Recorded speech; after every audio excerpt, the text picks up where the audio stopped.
Hello, my name is Reverend Garner Mullins, and I'm here to talk about what has happened in Charlotte in the last year. And my topic is entitled Include Me. Charlotte in the last year and continues to remind me of a game, Jenna, a game of skill whereby a structure is built and players take turns removing one block at a time from a tower structure. And the block that is removed is placed on top, creating a taller and unstable structure. Let's start with business, economic, and employment.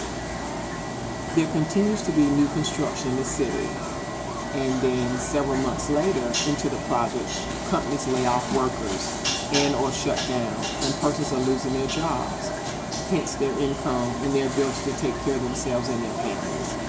As a result of these economic downturns, persons become desperate. And as the saying goes, desperate people do desperate things.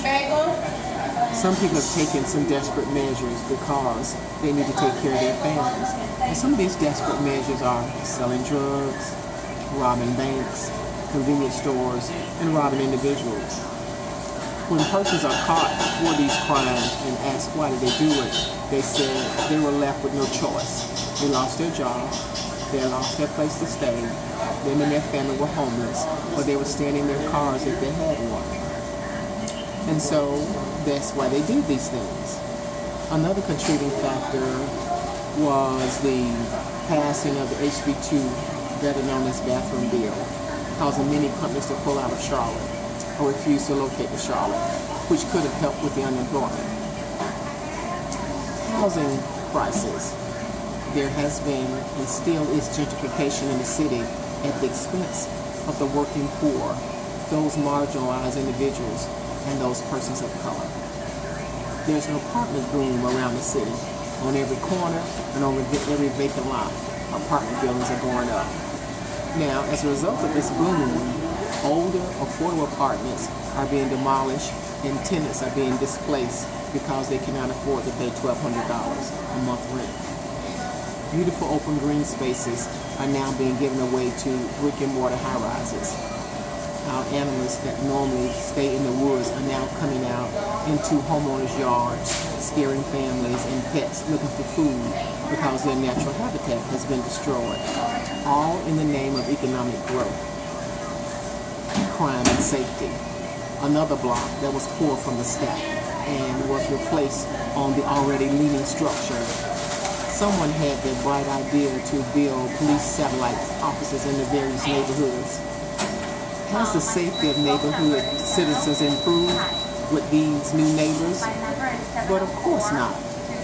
Our neighbors that is called to be a part of a team of overseers to watch over them as they go about their business, living their lives in communities.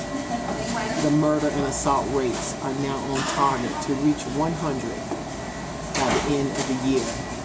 CMPD gave a rational reason for this increase in crime because people have elected to settle their disputes with guns and violence instead of trying to resolve their issues peacefully.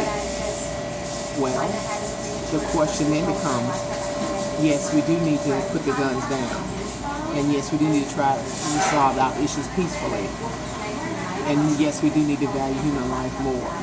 However, but for some of the other contributing factors that may just cause persons to be fed up with the system and the way things are going, they get frustrated and they find no other way to solve their problem. Please know, I am not advocating for the use of violence. What I am saying is when people feel like they have no choice, they have lost control of their situation, they cannot take care of their families, they become angry, and sometimes violence ensues. Let's not forget the fatal shooting of Keith Lamont Scott, our brother, our husband, our son, our father. Those are the types of people who he was. He was a brother, somebody's son, somebody's husband, and somebody's father. That set off a firestorm of protests with property damage and destruction. and the murder of a local man. Since that time, the city has and remains divided, and the trust of the police officer is strained. We have several organizations such as Cotton Barbers and the Black Girl Caucus that have reached out to the community to try and bring and bridge the dialogue gap between the community and CMPD. Is it working? Are people listening? Are people learning?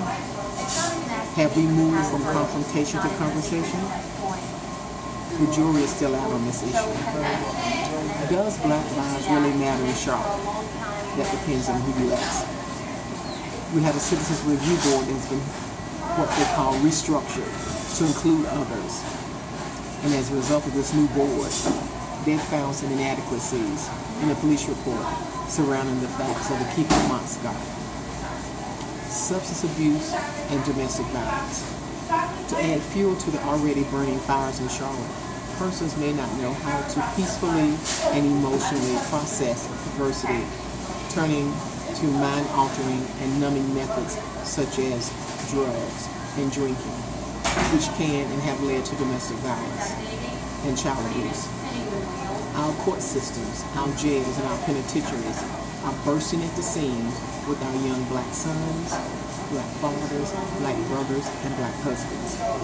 Once they are incarcerated, they leave their families to fend for themselves, and those families become a statistic in the welfare system, starting a poverty cycle.